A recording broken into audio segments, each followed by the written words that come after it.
एक गांव में एक बहुत ही प्रसिद्ध फेमस पंडित रहा करता था। उस पंडित का नाम श्याम था। वह पंडित जिस गांव में रहता था वह उस गांव के प्रसिद्ध मंदिर पर पूजा करता था और सभी शादियां व सभी धार्मिक कार्य वही पंडित कराता था। वह पंडित इतना प्रसिद्ध था कि आसपास के सभी गांवों में उसकी चर्चा हुआ करती थी और सभी लोग उस पंडित का बहुत आदर रिस्पेक्ट किया करते थे। श्याम पंडित इतने प्रसिद्ध थे कि सभी लोग उन्हीं से अपना धार्मिक कार्य कराने के लिए दूर दूर गांव से बुलाया करते और अच्छा दान दिया करते थे। एक बार पंडित जी अपने गांव से दूसरे गांव शादी कराने गए हुए थे। वह गांव पंडित जी के गांव से 4-5 गांव छोड़कर था। पंडित जी जब शादी कराने के बाद वहां से लौट रहे थे तो उन्हें एक बकरी भेंट गिफ्ट स्वरूप दी गई। जब पंडित जी बकरी को लेकर लौट रहे थे तो वह पैदल पैदल अपने रास्ते बकरी को लेकर धीरे धीरे आ रहे थे क्योंकि उनका गांव 4 गांव के बाद था। जिस रास्ते से पंडित जी लौट रहे थे उस रास्ते पर 4 ठग चोर रहते थे और वह आने जाने वाले लोगों को लूटा करते थे। जब उन 4 ठगों ने पंडित जी को देखा तो बोलने लगे, आज तो सुबह से कोई नहीं मिला है और हमारे खाने पीने की व्यवस्था भी नहीं हुई।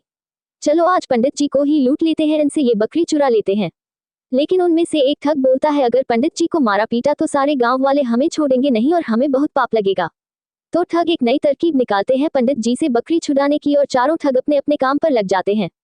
पंडित जी जब पहले गांव पहुंचने वाले होते हैं तो वहां पहला ठग थीफ उन्हें मिलता है जो एक साधारण व्यक्ति की तरह पंडित जी से राम राम करता है और उनके पैर पड़ने के लिए झुकता है, लेकिन रुक जाता है और पंडित जी से बोलता है, पंडित जी आप तो बहुत प्रसिद्ध फेमस पंडित हैं और लोग आपकी बहुत इज्जत रिस्पेक्ट करते हैं, लेकिन आप इस गधे के साथ क्या कर रहे हैं।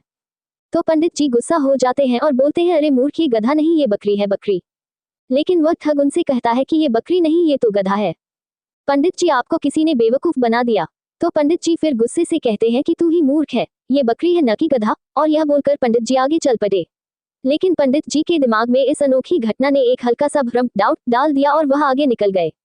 धीरे धीरे पंडित जी आगे बढ़ रहे थे और वह दूसरे गांव पहुंचने ही वाले थे कि उन्हें वहां दूसरा ठग मिला जो कि बिल्कुल साधारण व्यक्ति की तरह वहां खड़ा था और पंडित जी से राम राम करता है और उनके पैर पड़ने के लिए झुकता है, लेकिन वह रुक जाता है।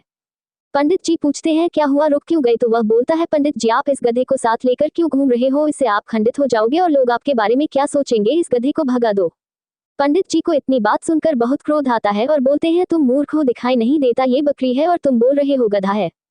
दूसरा ठग बोलता है कि ये पंडित जी आपको किसी ने पागल बना दिया, ये बकरी नहीं ये तो गधा है और ये आपके साथ रहेगा तो आपकी क्या इज्जत रह जाएगी। ये सुनते ही पंडित जी सोचने लगे कि यह क्या बोल रहा है, मैं तो बकरी लाया हूं पर ये सब इसे गधा क्यों बोल रहे हैं, कहीं मैं सच में गधे को लेकर तो नहीं घूम रहा हूं। अब पंडित जी सोच में पड़ जाते हैं और वह ठग वहां से चला जाता है और पंडित जी भी आगे बढ़ने लगते हैं, लेकिन उनके दिमाग में यही बात चल रही होती है कि ये बकरी है या गधा। जब पंडित जी तीसरे गांव में पहुंचने वाले होते हैं तो उन्हें वहां तीसरा ठग मिलता है और पंडित जी से राम राम करता है। पंडित जी के पैर पड़ने के लिए झुकता है लेकिन रुक जाता है। पंडित जी हैरान हो जाते हैं और पूछते हैं कि क्या हुआ। तो तीसरा ठग बोलता है कि पंडित जी मैं आपसे आशीर्वाद तो लेना चाहता हूं, लेकिन इस गधे को आपके साथ देखकर मुझे अच्छा नहीं लग रहा। लोग आपको इतना मानते हैं, आपसे पूजा कराते हैं, लेकिन लोग आपको इस गधे के साथ देखेंगे तो क्या सोचेंगे। इतनी बात सुनकर पंडित जी कहते हैं कि मैं इस गधे को गांव के बाहर छोड़ने जा रहा हूं, मुझे रास्ते में दयनीय हालत में मिला था और पंडित जी वहां से निकल जाते हैं। कुछ लोगों की बातों में आकर पंडित जी का विश्वास खुद से उठ जाता है, उन्हें लगता है कि लोग सही बोल रहे हैं और मैं गलत हूँ, लेकिन फिर सोचते हैं कि मैं सही हूँ।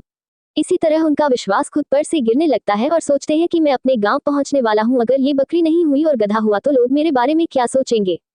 यही सोचते सोचते पंडित जी चौथे गांव पहुंचने वाले होते हैं कि उन्हें चौथा ठग मिलता है और पंडित जी से राम राम करता है और पैर पड़ने के लिए झुकता है, लेकिन रुक जाता है। तो पंडित जी पूछते हैं, क्या हुआ। तो वह ठग पंडित जी से बोलता है, पंडित जी बाकी सब तो ठीक है, आप इस गधे को साथ में लेकर क्यों घूम रहे हो। तो पंडित जी कहते हैं कि मैं इस गधे को गाँव के बाहर छोड़ने वाला था। तो वह ठग बोलता है कि पंडित जी यह गधा आपको शोभा नहीं देता, लोग क्या सोचेंगे आपके साथ यह गधा देखकर, आप इसे मुझे दे दीजिए, मैं इसे बाहर छोड़ आऊंगा।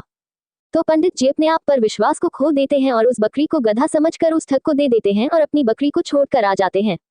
और उन चारों ठगों की यह तरकीब काम कर जाती है और वह पंडित जी से बकरी छुड़ा लेते हैं और उसे बेचकर पैसा कमा लेते हैं। इसी तरह हमारे आसपास भी हमारा रास्ता भटकाने के लिए बहुत सारे ठग जरूर मिलेंगे जो हमारा रास्ता भटकाना चाहते हैं। उनसे बचकर और खुद पर विश्वास रखना होगा, तभी हम अपने लक्ष्य को पा सकते हैं। हमें खुद पर विश्वास रखना चाहिए। अगर हमें अपना लक्ष्य हासिल करना है तो हर किसी से सलाह नहीं लेना है और किसी भी व्यक्ति की नकारात्मक बातों से हमें कोई फर्क नहीं पड़ना चाहिए। जब आप अपने लक्ष्य को पाने के लिए काम करते हैं तो रास्ता भटकाने और रास्ता रोकने बहुत सारे लोग आएंगे, आपको उनका सामना करना होगा। मोटिवेशनल स्टोरी के लिए चैनल सब्सक्राइब करें।